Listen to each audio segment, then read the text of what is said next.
శ్రీమాతృగురుభ్యాం సభాయే నమ. అది శాస్త్రం చెప్పారు. సారపు ధర్మముల్ విమల సత్యము పాపము చేత బొంకుచే పారము బొందలేక చెడబారినదైన వ్యవస్థ దక్షులెవ్వారలుపేక్ష చేసిరది వారల చేటగుగాని ధర్మ నిస్తారకమయ్యు సత్య శోభదాయకమయ్యును దైవముండెడున్. కృష్ణుడు చెప్పాడు భారతంలో, సత్యం అసత్యం వల్ల, ధర్మం అధర్మం వల్ల పాడైపోతున్నప్పుడు, అది చెడిపోతున్నప్పుడు మనం ఊరుకోకూడదట. అలా ఎవరు ఉపేక్షిస్తారో అటువంటి వాళ్ళు సమర్థులయ్యుండి కూడా ఉపేక్షిస్తారో, అలా ఉపేక్షిస్తే ఎవడు ఉపేక్షించాడో వాడు నశిస్తాడు. కానీ సత్యం ధర్మం నాశనం కావు. వాటిని కాపాడడానికి దైవముండెడు, దైవం ఉంది. కానీ నువ్వు ఉపేక్షించావు, నీ వంతు కర్తవ్యం నువ్వు చేయడంలా ధర్మ రక్షణకి సత్యరక్షణకి. అలా ఉపేక్ష చేసి ఊరుకున్న కారణం చేత ఆ పాపం నీవే అనుభవిస్తా ఉన్నారు. దానికి ఉదాహరణే భీష్ముడు.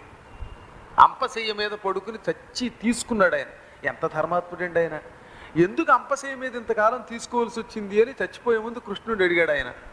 అప్పుడు చెప్పాట, సభలో ద్రౌపదికి అవమానం జరుగుతున్నప్పుడు దుర్యోధనాదుల పక్షంలో ఉన్న కారణం చేత ద్రౌపదికి అన్యాయం జరుగుతూ ఉంటే నోరిప్పని పాపం వల్లే ఉత్తరాయణం వచ్చేదాకా చచ్చినట్టు అంతటి పుణ్యాత్ముడు కూడా ఆ ముళ్ళ మీద పడుకున్నట్టు పడుకుని ఆ బాణాల మీద ఎంత బాధపడ్డాడో తెలుసా మీకు?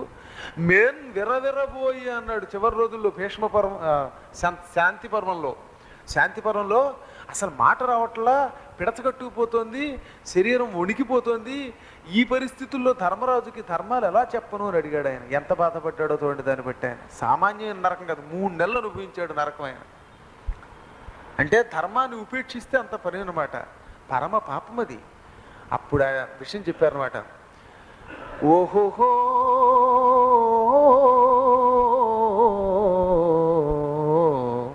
దురాశచే దుర్యోధనాదులు ద్రోహమెంతో చేసిరి. దురాశచే దుర్యోధనాదులు ద్రోహమెంతో చేసిరి. పాపి జోదరి శకుని వేసిన పాచికయ్యో పారెనే. నీతి మాలిన నిండు సభలో నాతి చీరలు ఒలిచిరే. నీతి మాలిన నిండు సభలో నాతి చీరలు ఒలిచిరే. అన్న మాటకు మానధనులు అడవి పాలైపోయిరే. అడవి పాలైపోయిరే. అడవి పాలైపోయిరే. ఇదంతా కళ్ళారా చూశాడు. చూసి నోరు విప్పలేకపోయాడు పాపం ఆయన. ఆ ద్రౌపది యొక్క ఆక్రోశం, ఆ వేదన, పాండవులు పడిన కష్టం మొత్తం కౌరవులందరూ సర్వనాశనమే అనుభవించారు. ఆ ధర్మాత్ముడు అయ్యుండి కూడా అధర్మంతో ఉండి ఆయన అనుభవించాడు. కాబట్టి ధర్మమును ఎప్పటికప్పుడు చాలా జాగ్రత్తగా చూసుకోవాలి. అటువంటి పరమధర్మాత్ముడైన శంకరుడు కూడా, శంకరోపముడు కూడా, యతులు శ్రాద్ధమునందు భోజనం చేస్తే ఆ శ్రాద్ధం చాలా గొప్పదవుతుంది అని చెప్పాడు. ఎత్రైతే భుంజతే శ్రాద్ధే తదేవ పరమార్థవత్తు ఏతే యోజ్యా ప్రయత్నేన వర్ణనీయాన్ని బోధమే పార్వణ శ్రాద్ధే వర్జ్య బ్రాహ్మణాః. ఇక ఎక్కడ శ్రాద్ధంలో భక్తులుగా ఎవరిని నియమిస్తే పరమార్థ ఫలం వస్తుందో అటువంటి వాళ్ళని నియమించాలి, తక్కినటువంటి వాడిని విడిచిపెట్టాలి. ఈ పార్వణ శ్రాద్ధంలో విడిచిపెట్టవలసిన బ్రాహ్మణులు ఎవరో చెప్పారు. వర్జ్య బ్రాహ్మణాః పార్వణ శ్రాద్ధే. పర్వకాలములలో అంటే మామూలు కాలాల్లో కదా. పర్వకాలం అంటే ఏమిటి? అమావాస్య, చవితి, అష్టమి, పూర్ణిమ. ఈ కాలములలో కనుక శ్రాద్ధం పెడితే ఆ టైములో ఈ కింద వాళ్ళని పిలవకూడదు. పతితః, ఎవడు పతితుడైపోతాడో, తత్సుతః, ఆ పతితుడి కొడుకు, పాడైపోయినటువంటి భ్రష్టుడి యొక్క కొడుకు. క్లీబః, నపుంసకుడు, స్త్రీ కాదు పురుషుడు కాదు, హైదరాబాద్లో స్పెషల్ కేటగిరీస్ ఉంటారు, వాళ్ళని కూడా పిలవకూడదన్నారు. పిసునః, వాడి మీద వీడికి వీడి మీద వాడికి కొండేలు చెప్పేవాళ్ళు ఉంటారు కొంతమంది. ఆయన అంటండి ఇలా చేశాడంటండి, ఎల్లయ్య గారు అలా చేశాటండి, కొండయ్య గారు అలా చేశారు, వీడు చూసి వచ్చాడు, అది దౌర్భాగ్యులు వెనకాతలా చెప్పుకుంటూ ఉంటారు. ఇక వీళ్ళు చెప్పడం మొదలు పెడితే వ్యాసుడిని కూడా వదిలిపెట్టరు, గురువుల్ని వదిలిపెట్టరు, ఇంకొకరిని వదిలిపెట్టరు. ఇలాంటి కొండని చెప్పే దౌర్భాగ్యుడు మొహం చూస్తేనే పాపం అన్నారు. ఇంకా ఆపై అంగహీనక, ఎవడికి అవయవాలు ఉండవో, కాళ్ళు చేతులు మొదలైనటువంటి అవి వాడు పనికిరాడు. రోగిణహ, రోగాలు ఉన్నవాళ్ళు కూడా, ఆ టైంలో జ్వరం వచ్చింది, జ్వరం వచ్చిన వాడు శ్రాద్ధంలో భక్తానికి పిలుస్తావా? పిలిస్తే వాడు తినగలడా? లేనిపోను కూడా అంటే పిలవకూడదండి. తర్వాత కునఖీ, పిప్పిగోళ్ళు కలిగిన వాళ్ళు. శావదంతస్తు, పళ్ళు బాగా లోపల పుచ్చిపోయి ఒక రకమైన నలుపు వచ్చేస్తూ ఉంటుంది, అటువంటి వాడు పనికిరాడు. సరే, స్త్రీకి భర్త ఉండగానే ఆ స్త్రీని పట్టుకు తీసుకుపోయి పెళ్లి చేసుకునే వాళ్ళు ఉంటారులేండి కొంతమంది, ఇదొక గొడవ. నిత్యం గుర్రాలని పోషించి పెళ్లి చేసుకునేవాడు. త్రిశంకు బర్బరాది దేతులటువంటి వాళ్ళు, వేదతత్వానికి వ్యతిరేకంగా వెళ్ళేవాళ్ళు, వీళ్ళని విసర్జించమని చెప్పారు. అది ఆ యుగంలో చెప్పారు, వీలున్నంత వరకు పాటిస్తాం. ఎక్కడా దొరకకపోతే, సర్వకాల సర్వావస్థలలో మనకు అనుకున్నవాడు దొరకకపోతే శ్రాద్ధం మాత్రం ఆపకూడదు. ఏం చేస్తాం ఉన్నంతలో? అది 10 రూపాయలు దానం చేస్తే మంచిది. 10 రూపాయలు లేవు సమయానికి, ఇంకో రూపాయి చేతిలో పెట్టడమే. కాబట్టి వీలున్నంత వరకు ఇవి పాటిస్తాం. కలియుగ ప్రభావం కాబట్టి కలియుగంలో ఉన్నంతలో శ్రేష్ఠుడిని కాస్త చూసుకుని, కాస్త మంచి మాట వినేవాడిని, కాస్తో కొస్తో సాత్వికుడిని పిలిచి చేసుకోమని చెప్పారు. ఈ శ్రాద్ధంలో ఎవరిని నిమంత్రణ చెయ్యాలో, ఎవరు ఉండి తీరాలో చెప్పాడు. ఆ ఉండవలసినటువంటి వ్యక్తులు ఎవరు ఏమిటి అనే విశేషాలు మనం రేపటి రోజు కార్యక్రమంలో ముచ్చటించుకుంటాం. ననికా జన్మజల్లతో నిమగ్నం సభాయే జన్మ. అంబికా వారి పవిత్ర అష్టాదశ పురాణాల కార్యక్రమంలో 10వ పురాణం శ్రీ మత్స్య మహాపురాణం మనం 2వ తారీఖును మొదలుపెట్టి ఇవాల్టి వరకు కొనసాగించుకుంటున్నాం. ఇందులో భాగంగా సౌనకాది మహర్షుల్ని సూతుడు అడగగా, సాక్షాత్తు మనువు మత్స్య నారాయణుణ్ణి అడగగా, వారు శ్రాద్ధములో నిమంత్రణ చెయ్యవలసిన వాళ్ళ విశేషాలు చెప్పారు. ఎవరిని పిలవకూడదో నిన్న చెప్పాడు, ఇవాళ ఎవరిని పిలవాలో ఆ విష్ణుమూర్తి మనువుకి చెప్పాడట. ఎందుకంటే పదే పదే ఆయన చెప్పాడు, పితృ కార్యక్రమం దేవ కార్యక్రమం కంటే గొప్పది. దేవతల కార్యక్రమం చెయ్యకపోయినా నష్టమే, పితృదేవతల కార్యక్రమం చేయకపోయినా నష్టమే. కానీ ఆ రెండింటిలో కూడా కంపారిటివ్గా దేవకార్యం కంటే పితృ కార్యక్రమం మరింత ముఖ్యమైనది. అది చెయ్యకపోతే చాలా ఆగ్రహిస్తాడు భగవంతుడు. అందుకని ఆ శ్రాద్ధ నిమంత్రణ విధిని చెబుతున్నారు వాళ్ళ కార్యక్రమంలో. పూర్వేద్యురపరేద్యుర్వా వినీతాత్మా నిమంత్రయేత్ నిమంత్రితాంస్తు పితరః ఉపతిష్ఠంతి తాన్ ద్విజాన్. శ్రాద్ధానికి 1 రోజు కానీ 2 రోజులు ముందుగా కానీ భోక్తల్ని ఇంటికి వెళ్ళి ఆహ్వానించాలట. మామూలుగా అయితే ఫలానా రోజు తారీఖు వచ్చేస్తుంది ఏ ఫోన్లోనూ చెప్పేస్తాం. అలా కాకుండా భోజనానికి పిలిచే ముందు వీడికి ఒక నియమం ఉంది. 1 or 2 days బిఫోర్ ఆ భోక్తల దగ్గరికి వెళ్ళి ఇంటికి కానీ లేకపోతే ఎక్కడో చోట కలిసి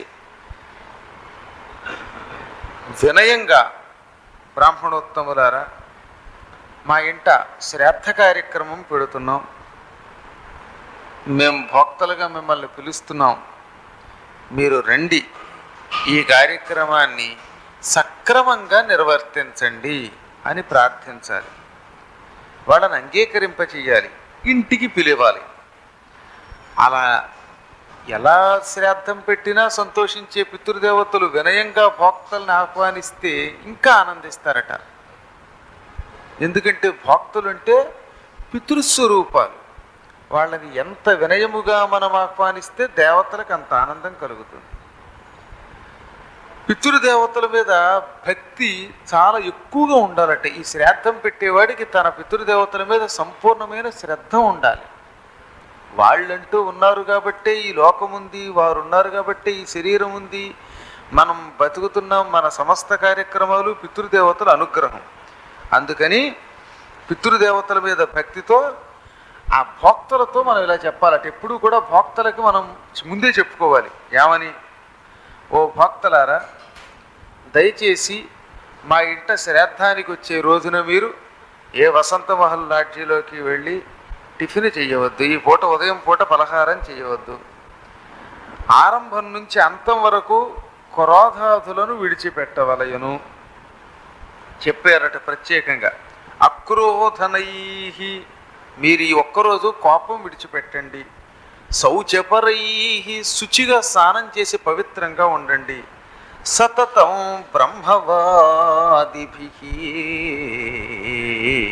భవితవ్యం భవద్భిస్తు మయాచ శ్రాద్ధకారిణా.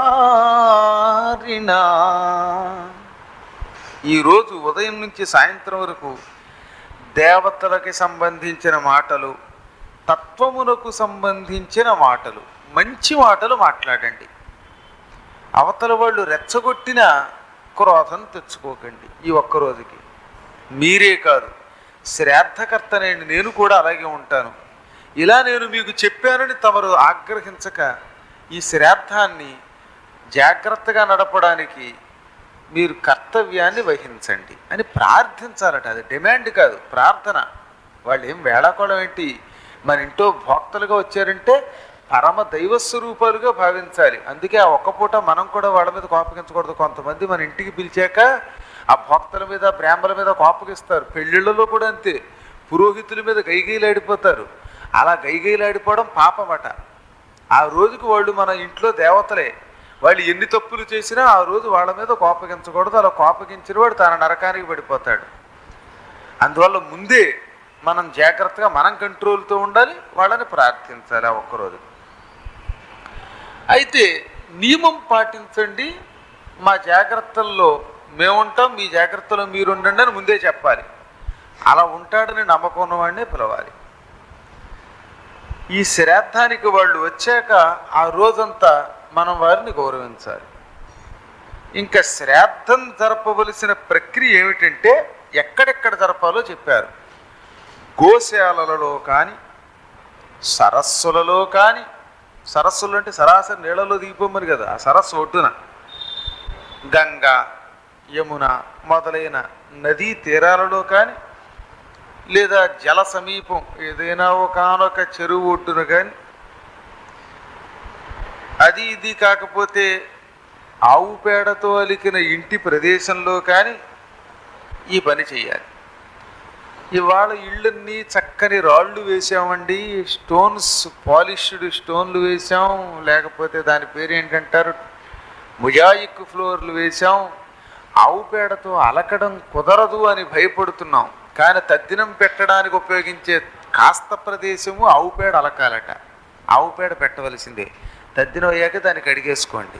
ఆవు పేడ పెట్టకపోతే మొజాయిక్ ఫ్లోర్ మీద పెట్టినా, పాలిష్డ్ స్టోన్ మీద చేసినా ఆ తద్దినం మొత్తం వేస్ట్. అప్పుడు యజ్ఞం చేస్తారు కదా ఇంట్లో, పితృహోమం అని. ముందు హోమం చేసిన తర్వాతే భక్తులకు భోజనం పెడతాం. అందువల్ల ఏంటంటే ఎట్టి పరిస్థితుల్లో హోమగుండమును ఏర్పాటు చేసే చోట ఆవు పేడ పెట్టి, ఆ పైన ఇటుకలు పెట్టి ఇసుక పోసే గుండం ఏర్పాటు చెయ్యాలి. పితృదేవతలను అర్చించడానికి పాత్రల్లో అన్నం వడ్డిస్తారు చూసారా, ఆ వడ్డించే చోట ఇది పితృదేవతలకే వడ్డిస్తున్నాను, మీరు నేను కూడా సావధానతతో ఉందాం అని భోక్తల్ని ప్రార్థించాలి. సరే, వీటికి కావలసిన కొలతలన్నీ కూడా పురోహితులే, అంటే ఆ భోక్తలుగా వచ్చినటువంటి వాళ్ళతో పాటు కార్యక్రమం నిర్వర్తించి ఆయన వస్తాడు, ఆ బ్రహ్మగారిని నిర్వర్తిస్తారు. ఇక్కడ ఒక విషయం గుర్తుపెట్టుకోవాలి, విశ్వదేవస్థానం, పితృస్థానం అని రెండు ఉంటాయి. ఇద్దరినే మనం భక్తులుగా పిలుస్తాం. ఒకరినేమో విశ్వదేవస్థానంలో కూర్చోబెడతాం, ఒకరిని పితృస్థానంలో కూర్చోబెడతాం. పితృస్థానంలో కూర్చున్న వాడిని నువ్వులతో పూజిస్తాం, విశ్వదేవస్థానంలో కూర్చున్న వాడిని తెల్ల బియ్యం వేసి పూజిస్తాం. ఆ ఇద్దరికే భోజనం పెట్టాలి. ఇంకెవరినైనా మీరు ఎక్స్ట్రా పిలిస్తే వాళ్ళని మామూలుగా ఇంట్లో భోజనాన్ని పిలిచినట్టు పిలవాలి తప్ప భోక్తలు అనకూడదు. వాళ్ళని భోక్తలు అంటే ఇద్దరే ఉండాలి. ఎంత ధనవంతుడైనా సరే భోక్తలను ఇద్దరినే పెట్టాలన్నమాట. ఇంతకంటే ఎక్కువ మందిని భోక్తలుగా పెడితే అది దోషం. తక్కిన వారు ఎంతమంది వచ్చినా వారిని మామూలుగా భోజనం చేసేవారిగానే భావించాలి. వాళ్ళని విశ్వదేవతలు పితృదేవతలు అనరాదు. భోజయేదీశ్వరోపీహ నకుర్యాద్ విస్తరం బుధక చెప్పేశాడు. భగవంతుడి యొక్క అనుగ్రహం వల్ల మనకి బోలెడు ఉండొచ్చు కాక విప్రులను ఆ పితృదేవత విశ్వదేవస్థానంలో ఇద్దరికంటే ఎక్కువ మందిని పెట్టకూడదు. పెట్టిన వారిని పూజించాలి. ఆ పూజా విధానం అంతా మన పురోహితుడి దగ్గరుండి నడుపుతాడు. ఆ తర్వాత విప్రుల యొక్క అనుమతి పొంది హోమానికి ద్రవ్యం తెస్తాం. దానిని కంచు పాత్రలోకి తీసుకుని అగ్నిలో విరేలుస్తాం. అగ్రౌకరణము అంటారు దానిని. సంప్రదాయాన్ని ఎరిగిన వాడు ఈ అగ్నీకరణంతో తృప్తి కలిగించాలి పితృదేవతల్ని. ఇక్కడ యజ్ఞోపవీతాన్ని ప్రాచీనావితి యజ్ఞోపవీతి అనేటటువంటి తంతులుగా ఎడమ నుంచి కుడికి కుడివి నుంచి ఎడకి మార్చే విధానం ఉంటుంది. అది పురోహితుడు చెప్పగా ఎప్పటికప్పుడు జాగ్రత్తగా చేయాలి. ఎందుకంటే కొంతమంది ప్రాచీనావితి అన్నా మార్చుకోవడం చేతక అలాగే ఉండిపోతారట. అన్నీ మనం ఎక్కడ శాస్త్ర ప్రకారం చేస్తాను లేదు అండం. పైగా అన్నీ ఎక్కడ శాస్త్ర ప్రకారం చేస్తాను అన్నప్పుడు టైంకి 10 అయ్యేసరికి ఆకలిస్తే మాత్రం పీకదాకా తినడానికి నీకు శాస్త్రం కావాలి.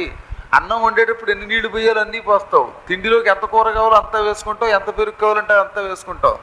ఈ కాస్త జంధ్యం అటు ఇటు మార్చుకోవడానికి మాత్రం నీకు బద్ధకమా? ఆ కార్యక్రమం చేయించే పురోహితుడు సహనపరుడై ఉండాలి. ఎన్నిసార్లు చెప్పమంటావని ఆయన విసుక్కోకూడదు.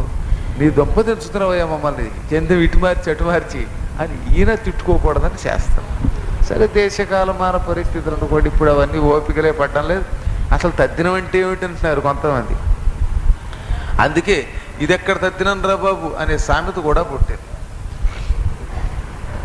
ఇక ఈ మిగిలినటువంటి అన్నం మెతుకులు అంటే పిండ ప్రదానం చేయడం కోసం అన్నం వండుతారు చూసారా. ఆ అన్నం మెతుకుల్లో పిండాలు తయారు చేశాక కొన్ని మెతుకులు మిగులుతాయి. ఆ మెతుకులను ఆ పిండాలకు నివేదన చేసి ఆపై ఈ పిండాలను హోమంలో వేల్చడం కానీ కాకులకు పెట్టడం కానీ చెయ్యాలి. ఆఖరణ భోక్తలకి వెళ్ళిపోయే ముందు దక్షిణ ఇస్తాం కదా, అప్పుడు వీడ్కోలు చెప్పడం అంటారు దానిని. ఆ వీడ్కోలు చెప్పేటప్పుడు వాళ్ళ చుట్టూ ప్రదక్షిణ చెయ్యాలట. తర్వాత దక్షిణం దిశకి తిరిగి పితృదేవతలు ఉద్దేశించి వేరుకోవాలట.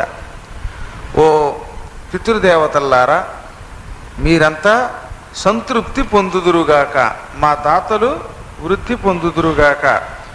దాతారోనోభివర్తంతాం వేద సంతతిరేవనః శ్రద్ధాచనో మా వ్యగమ్మత్ బహుదేయంచనో స్థితి అన్నంచనో బహు భవేదతిథింశ్చ లభేమహి. భోక్తలైన బ్రాహ్మణులారా, వీడ్కోలు మీకు ప్రదక్షిణ చేస్తున్నాం. దక్షిణం దిక్కున ఉండే పితృదేవతలారా, మా దాతలు వృద్ధి పొందాలి, మా వేదాలు వృద్ధి పొందాలి, మా వంశం సుకుటుంబ సపరివార సమేతంగా సాగాలి 10 కాలాల పాటు. మా హృదయాలలో ఎల్లప్పుడూ భగవద్భక్తి ఉండాలి, ఆస్తిక్య బుద్ధి ఉండాలి, నాస్తిక్య బుద్ధి రాకూడదు. మాకు మేము దానం చెయ్యాలి. ఆ దానం చేయడానికి తగిన అన్నము లభించాలి. ఇక్కడ ఒక గొప్ప విశేషం ఉంది. దానం చెయ్యాలంటే ముందు మన ఇంట్లో ఉంటేగా. అందుకని మా ఇంట్లో దానం చేయడానికి తగిన అన్న పదార్థాదులన్నీ లభించాలి. ఆ లభించిన పదార్థాలను మేము కూడా పిసినుగొట్టుతనం లేకుండా లోభం లేకుండా దానం చెయ్యాలి. ఇంటికి వచ్చినటువంటి వాడు ఆకలికి మాడిపోతున్నాను బాబోయని మా దగ్గర అనకూడదు. ఆ భాగ్యం ప్రసాదించండి.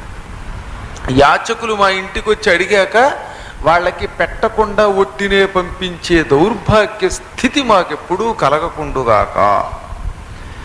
మేము కూడా ఎవరిని యాచించకుండా ఉందుగాక. ఇంటికి వచ్చిన ముష్టాడు అనుకుంటూ ఉంటాడట, పూర్వజన్మలో ఎవడికి ఇంత ముద్ద పెట్టలేదమ్మా, అందుకే నీ ఇంటికి వచ్చి పడ్డాను. ఇప్పుడు నాకు కూడా నువ్వు ముద్ద పెట్టావా, సరే సరే పెట్టకపోతే వచ్చే జన్మలో ఈ పోస్టు నీది, నీ పోస్టు నాది అంటాడు. అందుకని చాలా జాగ్రత్తగా ఉండాలి. వాడు మనకి చాలా బాగా చెబుతున్నాడు అనమాట. ఇంత ముద్ద పెట్టడం వల్ల మనకు వచ్చే నష్టం ఏమీ లేదు సుమా. అంచేత మేము వచ్చే జన్మలో కానీ ఈ జన్మలో కానీ యాచకులం కాకూడదు, మా కోసం మేము తిండి కోసం యాచించకూడదు అనమాట. అయాచితంగా వచ్చిన దాంతో మేము సంతోషించాలి అనుకోవాలట. ఇదంతా పార్వణ శ్రాద్ధం అంటారు. అమావాస్య నాడు ఆ తిథుల్లో ఇవి జరిపితే మరింత శ్రద్ధ. ఇతర పర్వదినాలలో కూడా పార్వణ శ్రద్ధ, పర్వదినాలలో పెట్టే శ్రాద్ధమే పార్వణం అంటామని చెప్పాను, నిన్న చెప్పాం మనం. చవితి, అష్టమి, అమావాస్య, పూర్ణిమ మున్నగు పవిత్ర తిథులలో పెట్టే శ్రాద్ధం పార్వణ శ్రాద్ధం.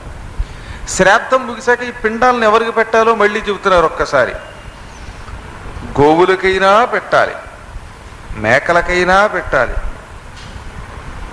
బ్రాహ్మణులకైనా తినడానికి ఇవ్వాలి, లేదా అగ్నిలో కానీ ఎక్కువగా కాలంలో కలపడం మంచిదని శాస్త్రం. అసలు ఇవి తీసుకెళ్ళి నీళ్లలో కలిపిస్తే నీళ్లలో ఉండే చేపలు, నత్తలు ఇవన్నీ తింటాయి, ఆనందిస్తాయి.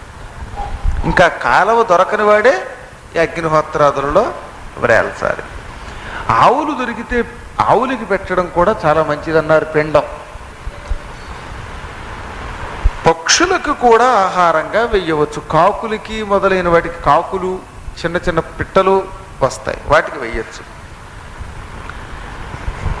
నడిమి పిండం శ్రాద్ధకర్త యొక్క భార్య వినయంతో తినడం మంచిది.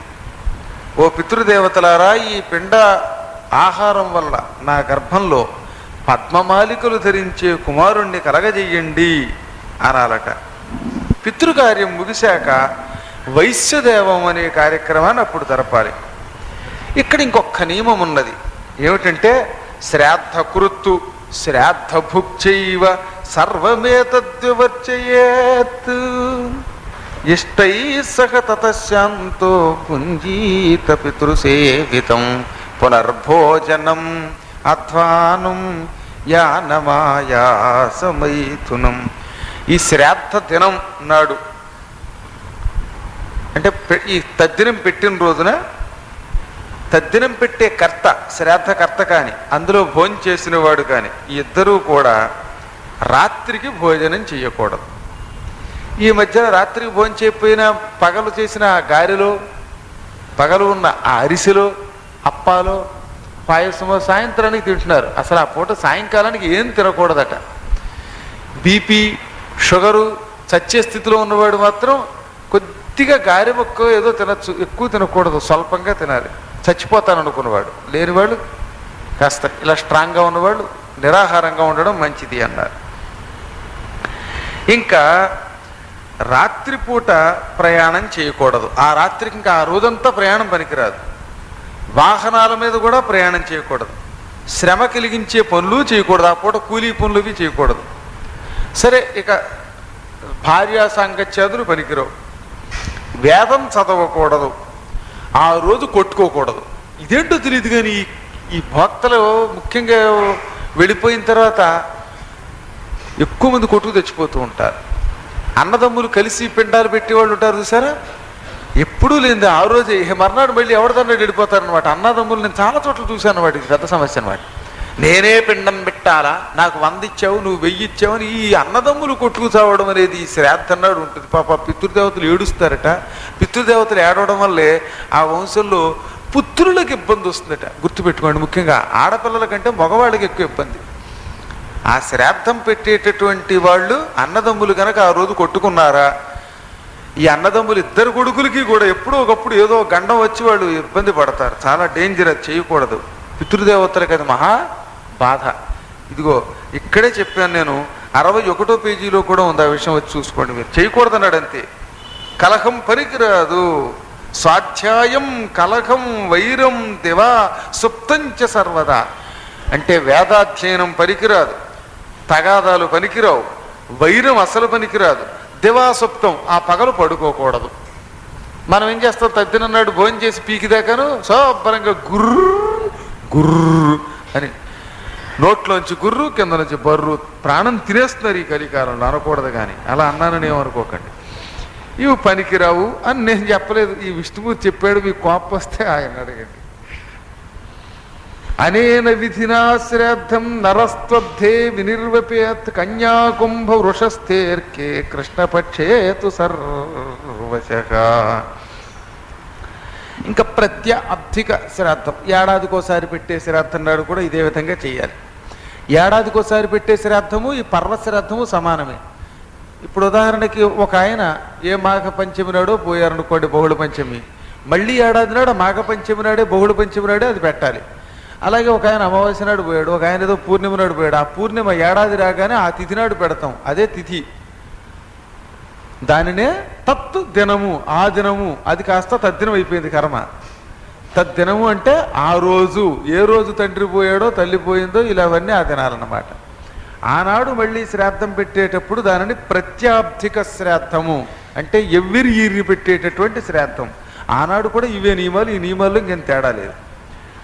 ఇంకా సూర్యుడు కన్యారాశిలో ఉన్నప్పుడు, కుంభరాశిలో ఉన్నప్పుడు, వృషభ రాశిలో ఉన్నప్పుడు కృష్ణపక్షాలలో సపిండీకరణం తీర్థయాత్రలు చేసేవాళ్ళు పెడతారు, వాళ్ళకు కూడా ఈ నియమాలే. సన్యాసికి మాత్రం ఈ నియమాలు లేవు. సన్యాసికి పిండ ప్రదానాలు చేయడం అనేది ఉండదు. ఎంచేత వాడు తనకి బతుకుండగానే తనకే శ్రాద్ధం పెట్టుకుంటే చచ్చిపోయిన వాడితో సమానం సన్యాసి అంటే. శరీరం విడిచిపెట్టేసి మరో శరీరం పొందినవాడు అనమాట. అంచేత వారికి ఈ నియమాలు లేవు. ఇంకా శ్రాద్ధ కాలం కొంచెం జాగ్రత్తగా శ్రద్ధతో వింటే మీకు చాలా పుణ్యం. ఈ ఘట్టానికి ఉన్న పుణ్యం ఇంక దేనికి లేదు. అందుకే దీనిని విష్ణుమూర్తి అంత బాగా చెబుతున్నాడు. అత్యుద్భుతమైన పుణ్యప్రదమైనటువంటి కార్యక్రమాల్లో ఇదొకటి అనమాట. ఈ వినడమే. ఏమిటది? ఏమన్నాడు? భుక్తి ముక్తి లభిస్తుందిటండి ఆయన చెప్పింది. శ్రాద్ధం సాధారణం నామ భుక్తి ముక్తి ఫలప్రదం. సాధారణ శ్రాద్ధం గురించి చెబుతున్నాను. ఇది చెయ్యడం ఎంతో, వినడం కూడా అటువంటిదే. ఏమిటది? భుక్తి ముక్తి ఫలప్రదం. భోజనానికి లోటు ఉండదు ఇది విన్నవాళ్ళకి. అమ్మా బాబు అనే బాధ ఉండదు. ఒక్కొక్కప్పుడు రైళ్లలోనూ అక్కడ ప్రయాణం చేసేప్పుడు ఎంత గొప్పవాడికైనా ఆఖరికి మలమల మాడతాడు. ఏం చేస్తాం కర్మ. ఒక్కొక్క పూట ఇంటికి భోజనాన్ని పిలుస్తారు. ఒక్కొక్కడు మా ఇంట్లో ఈ పూట భోజనం చేయండి అని ప్రాణం తీసేస్తారు. ఇంటికి వచ్చిన తర్వాత ఎప్పటికీ భోజనం పెట్టగా. అలాగా వాళ్ళ ఉద్దేశం ఏంటంటే వీడికి ఏదో పెట్టేద్దామని ఉద్దేశపడిపోయి చేస్తారు. ఆ చేసేలోపు వీడి పని అయిపోతుంది. అసలు ఇవన్నీ ఏం తింటాడు మలమల మాడినవాడు. 3ంటికి భోజనం పెట్టారు చోట నాకు ఇలాగే. ఈ 3ంటి దాకా నేనేం తినడానికి ఉండదు, చేదస్థ బ్రాహ్మణ్ణి.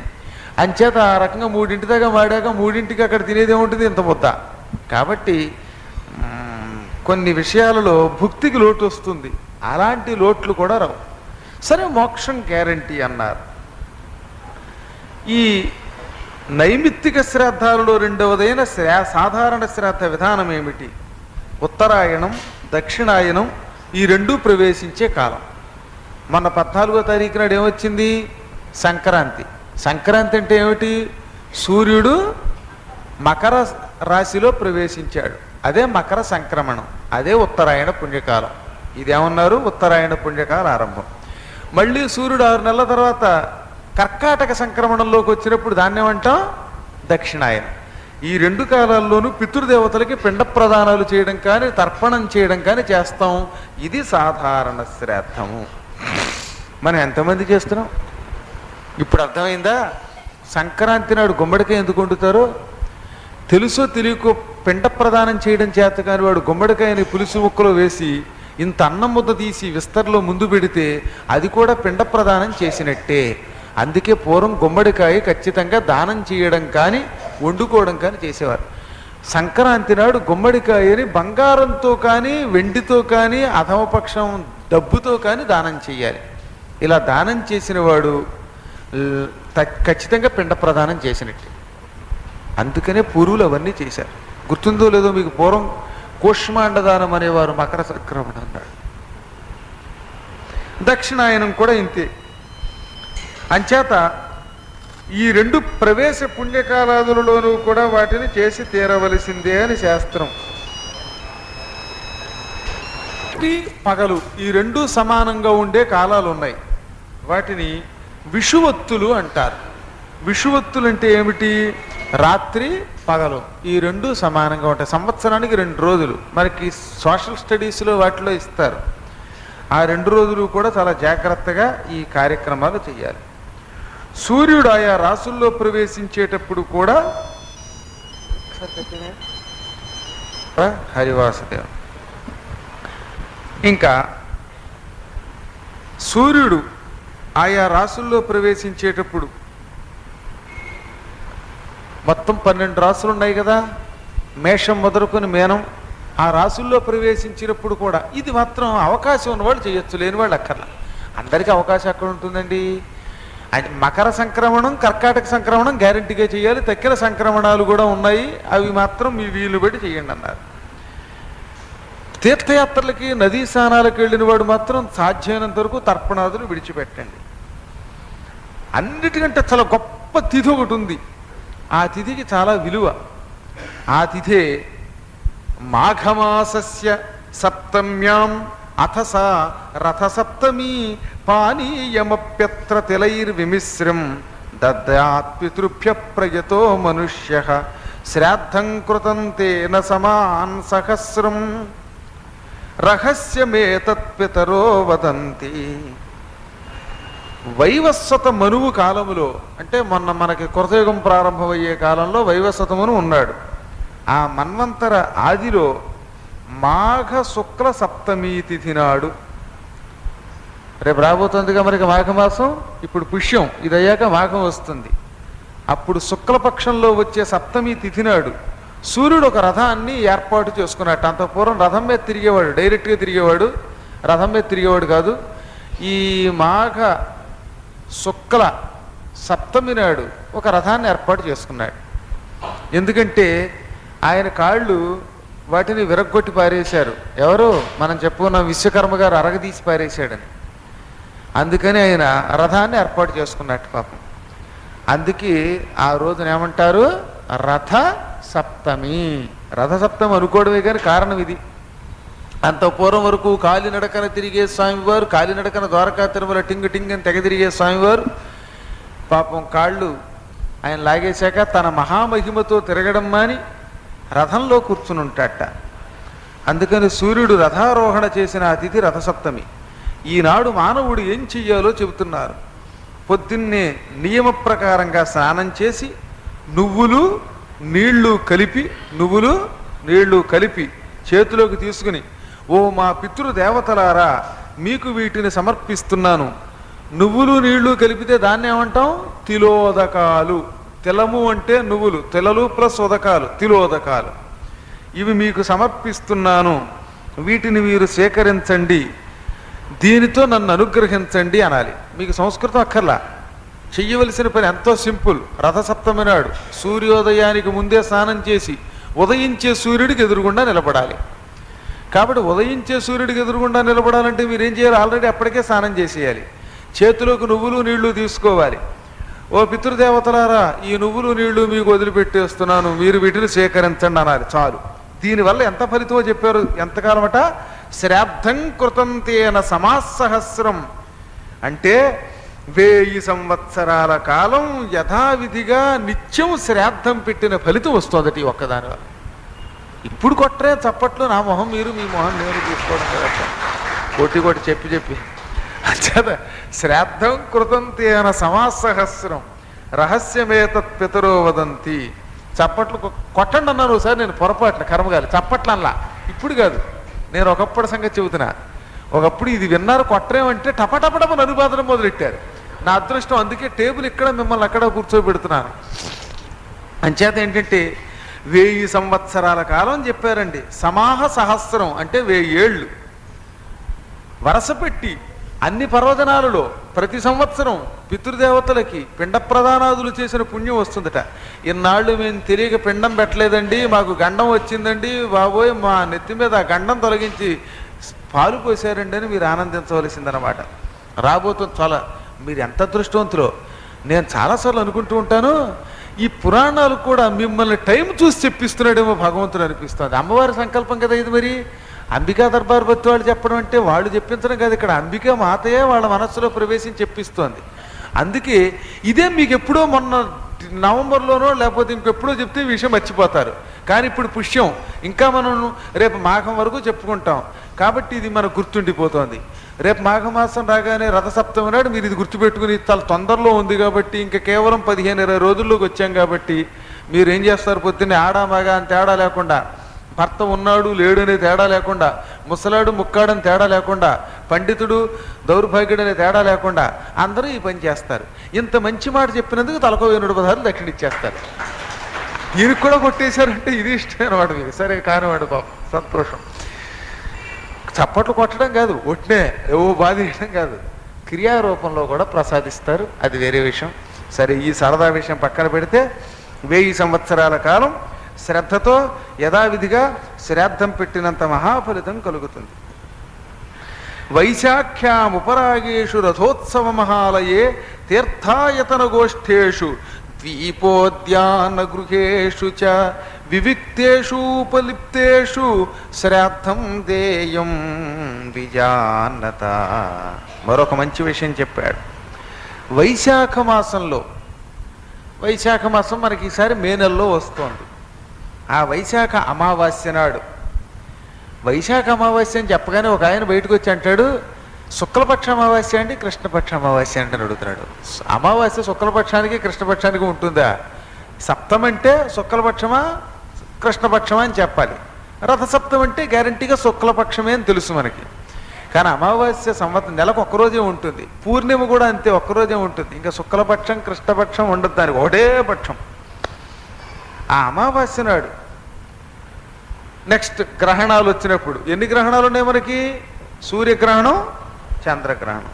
ఈ 2 గ్రహణాలలో మహాలయ పక్షాలను వస్తాయి. అప్పుడు ఆ రోజుల్లో ఏం చేయాలట, ఒక తోటలోకి వెళ్ళి, తోట లేనివాడు ఇంట్లోకి వెళ్ళి అలికి ఓ ప్రదేశాన్ని, ఇంట్లో అయినా సరే ఇందాక చెప్పినట్టుగా మార్పులున్న అలికి, తోటలో అయినా అలికి అక్కడ ముగ్గు పెట్టి దివ్య ప్రదేశంలో కాస్తంత నువ్వులు నీళ్లు దానం చేసి లేక పిండ ప్రదానం చేస్తే అటువంటి వారు కూడా అశ్వమేధం వంటి మహాయాగాలు చేసిన ఫలితం పొందుతారు. ఇది చూడ చాలా గొప్ప విశేషం.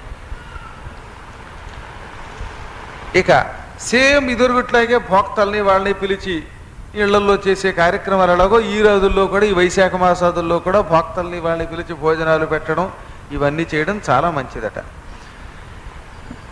బంగారం పితృదేవతల కార్యక్రమానికి వాడకూడదు, వెండి మాత్రమే వాడాలట. ఎంత కోటీశ్వరులైనా సరే బంగారం ఎక్కువగా ఉంటే దానం చేసేయమన్నారు, కానీ పితృదేవత కార్యక్రమానికి వెండి మాత్రమే ఉపయోగించాలట.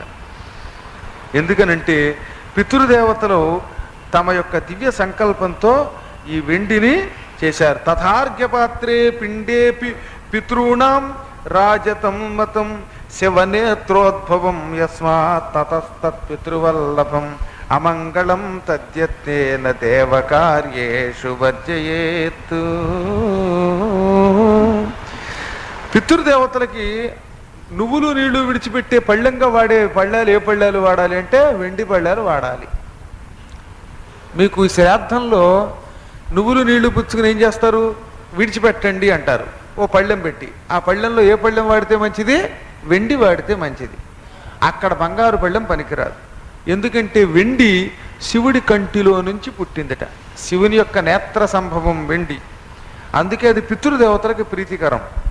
అది శుభకార్యాలలో మాత్రం ఇది వాడం.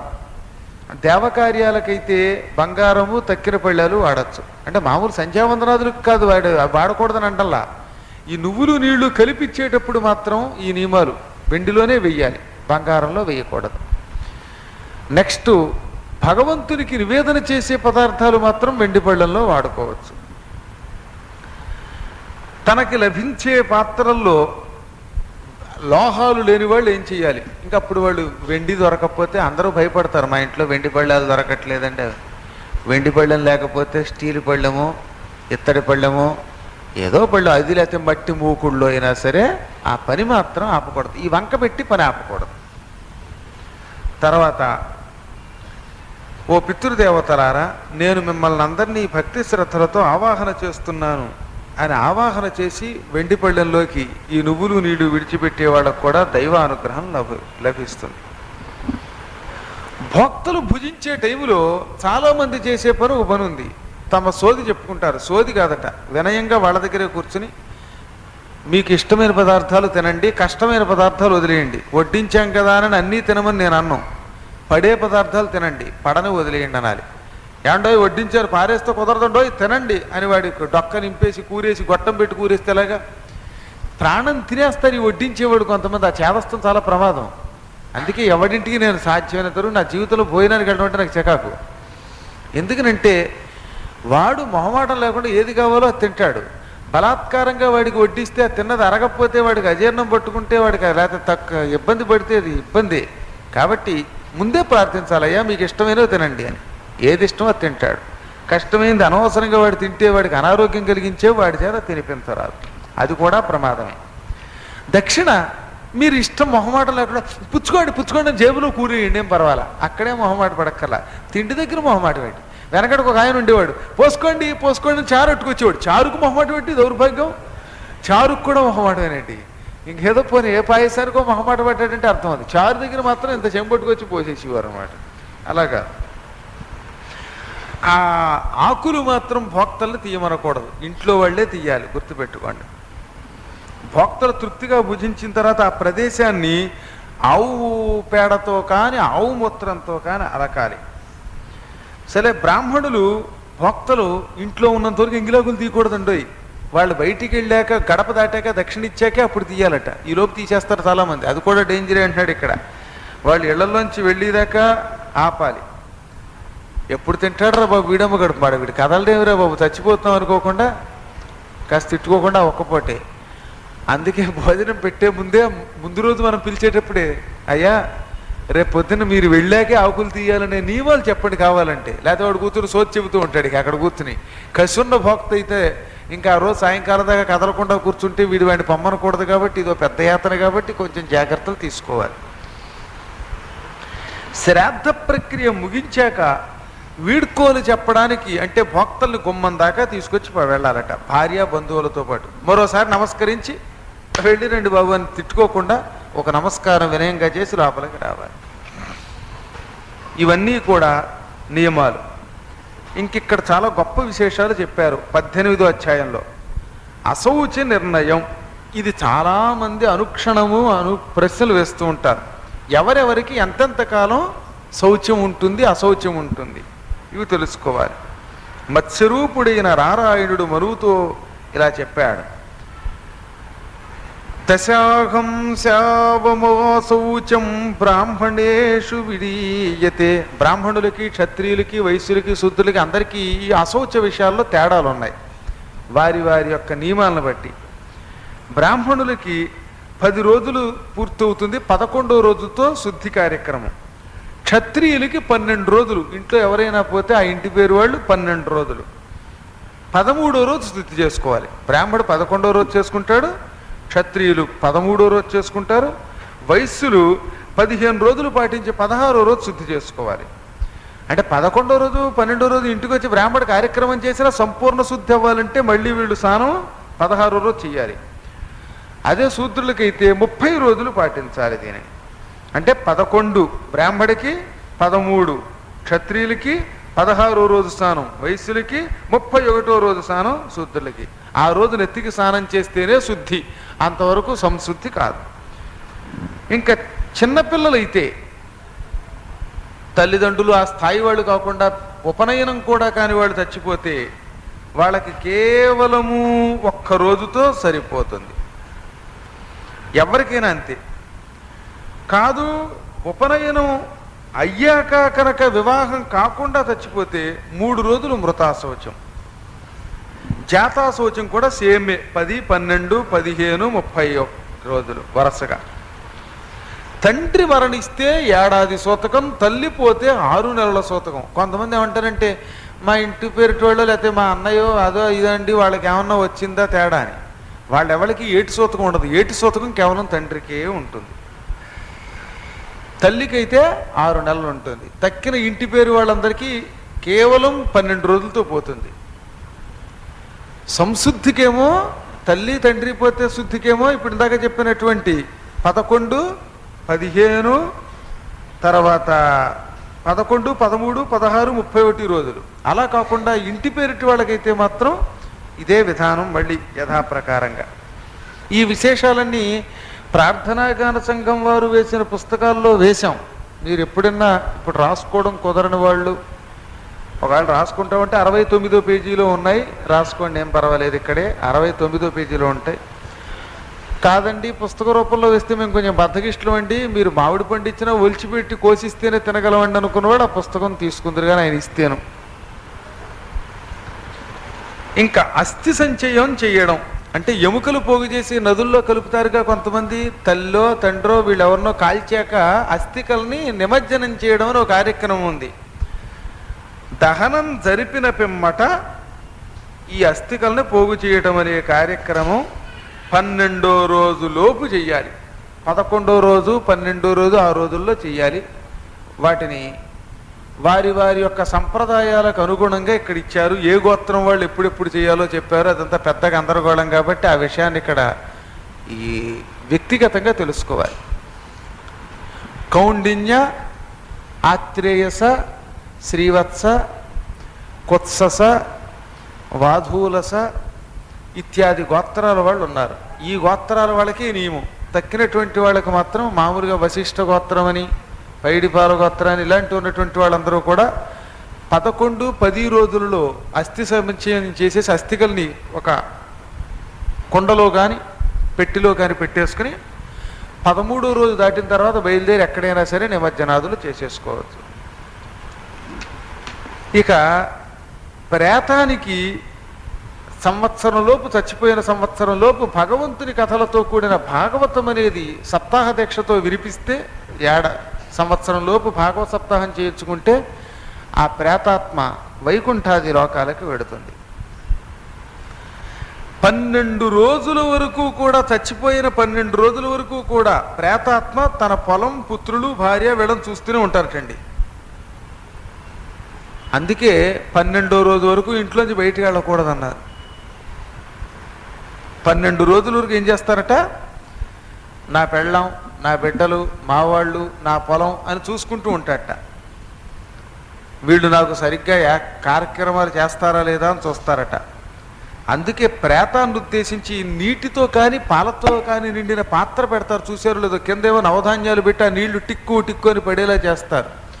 వారి వారి సంప్రదాయాలను బట్టి ఆ నవధాన్యాల మీద, ధాన్యాదుల మీద నీళ్లు పడేలా చేస్తారు. ఈ సంప్రదాయంలో ప్రేతానికి తాపోపశాంతి, మార్గాయాస శాంతి కలుగుతుంది. ఈ పితృదేవతలకి, ఈ ప్రేతాలకి తమవారి మీద ఉండేటటువంటి ఒకనొక భ్రమ తొలగుతూ ఉంటుంది. 11వ రోజు బ్రాహ్మణులు 11 మంది బ్రాహ్మణులు భక్తులుగా ఉంచి శ్రాద్ధం పెట్టాలి. క్షత్రియులు, వైశ్యులు, శూద్రులు కూడా వారి వారి అశౌచం ముగిశాక బేసి సంఖ్యలోనే బ్రాహ్మణులకి సంతర్పణ చేయాలి. అంటే 11, 13 వాళ్ళ ఇష్టం, ఎంతమందికైనా 11కు తక్కువ కాకుండా అక్కడి నుంచి బేసి సంఖ్యలో సంతర్పణలు చేయాలి. ఆహార పదార్థాలను మాత్రమే దానం చేయడం ఎక్కువ పుణ్యం బ్రాహ్మణోత్తములకి. బ్రాహ్మడు వచ్చి మీ ఇంట్లో నేను తినేస్తానన్నా తక్కిన వారు అన్నం పెట్టడానికి కాకుండా ఓ వంట బ్రాహ్మణ్ణి నియమించే పెట్టాలి. తాము వండి పెట్టడం వీరికి వారికి కూడా దోషమే. వారు తింటామన్నా బాబు మేము స్వయం పాకం ఇస్తాం, మీరు వండుకోండి, లేదా వంట బ్రాహ్మణ్ణి పెడతాం అనాలి. ఎంచేతంటే కక్కుర్తిపడి తినేవాళ్ళు ఉంటారు. ఆ టేబుల్ అలా పెట్టడం దోషమే, తిన్నవాడికి దోషమే. అందుకని శాస్త్రం కఠినం కాబట్టి ఆ విషయం చెప్పేశారు. ఈ కార్యక్రమాలు చేస్తే పితృదేవతలు ప్రసన్నాత్ములై ఆ కుటుంబాన్ని పచ్చగా 10 కాలాలు చల్లగా చూస్తారట.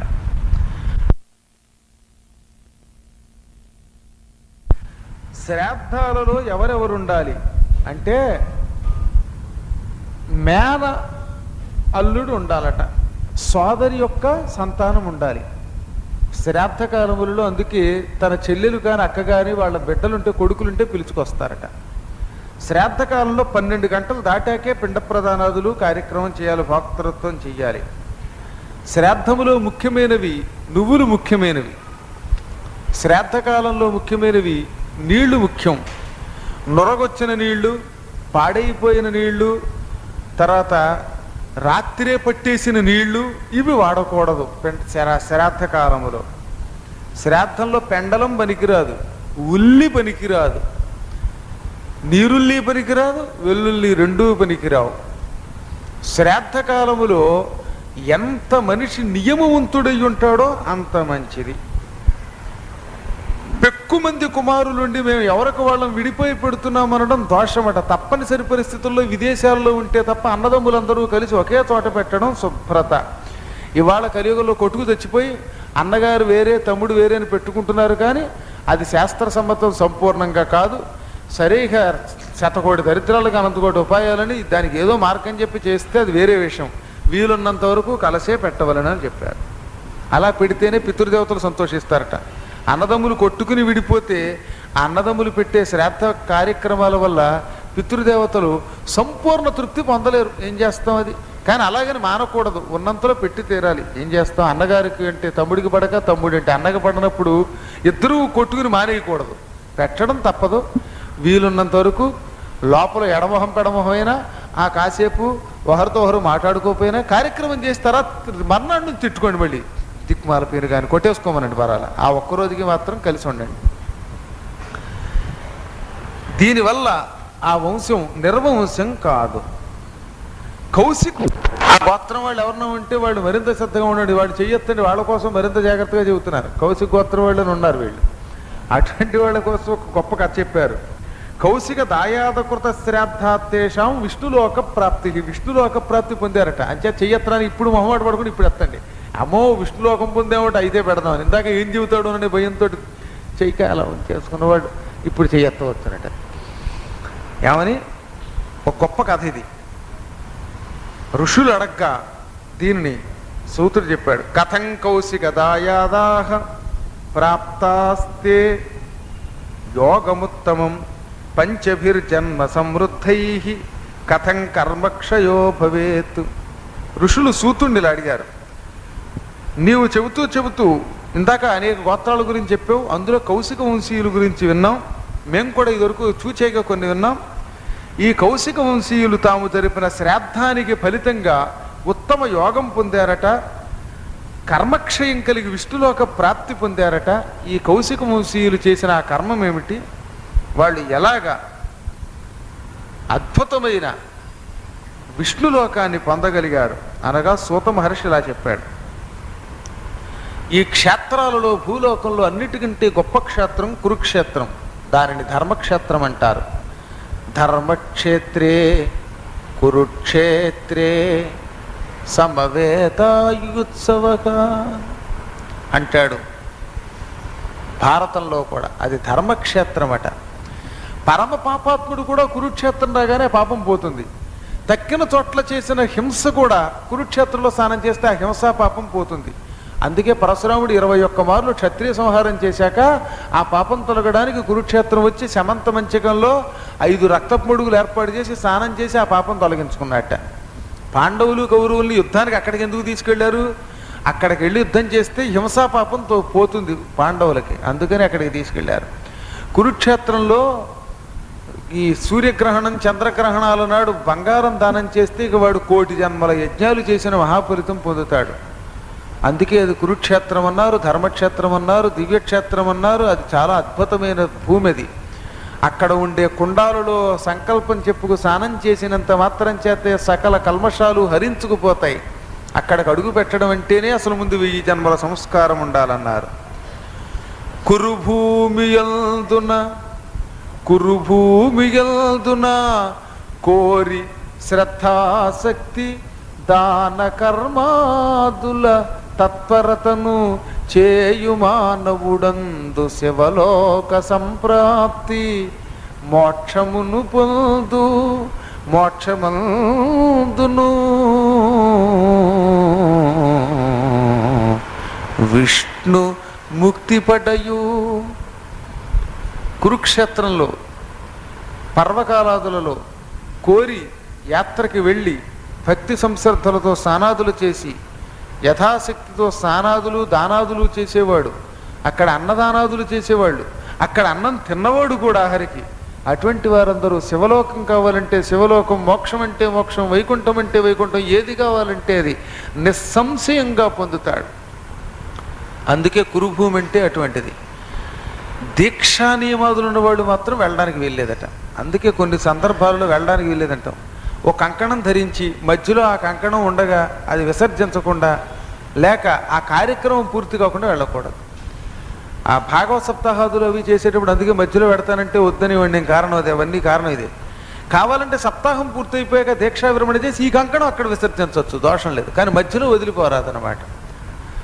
అలా కాకుండా తక్కిన వేళల్లో వెళ్ళి అక్కడ భక్తి శ్రద్ధలతో నమస్కారం చేయండి. అలా చేసినటువంటి వాడు కోటాను కోట్ల మహాసుకృతం పొందుతాడు. అటువంటి కురుక్షేత్రంలో పూర్వం కౌశికుడు అని ఒక ధర్మాత్ముడు ఉన్నాడట. ఆయన చరిత్ర చాలా గొప్ప కార్యక్రమం.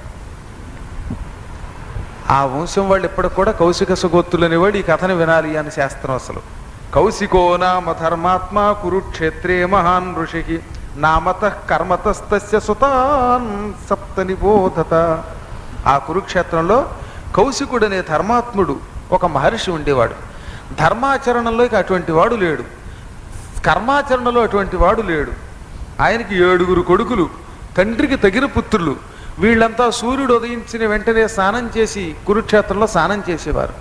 స్నానం చేశాక ఇంటికి వచ్చేవారు.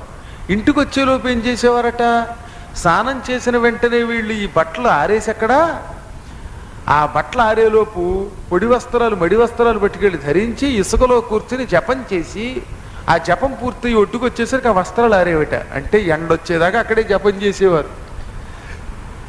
గాయత్రి జపం చేసేవారు, సంధ్యావందనాదులు చేసేవారు, వేదపారాయణ చేసేవారు, శిష్యులకి పాఠాలు చెప్పేవారు. ఈ ఆరిపోయిన వస్త్రాలు భుజం మీద వేసుకుని విభూతి రేఖలు మెరిసిపోతూ ఉండగా ఇంటికి వచ్చేవారు. వాళ్ళ పేర్లు శ్వశ్రుపుడు, ఆయన కొడుకులు అన్నమాట, కౌశికుడు కొడుకులు. క్రోధనుడు, హింస్రుడు, పిశసుడు, పిశునుడు, కవి, వాగ్దుష్టుడు, పితృవర్తి అని వారి పేర్లు. ఇలా వీరు 7గురితో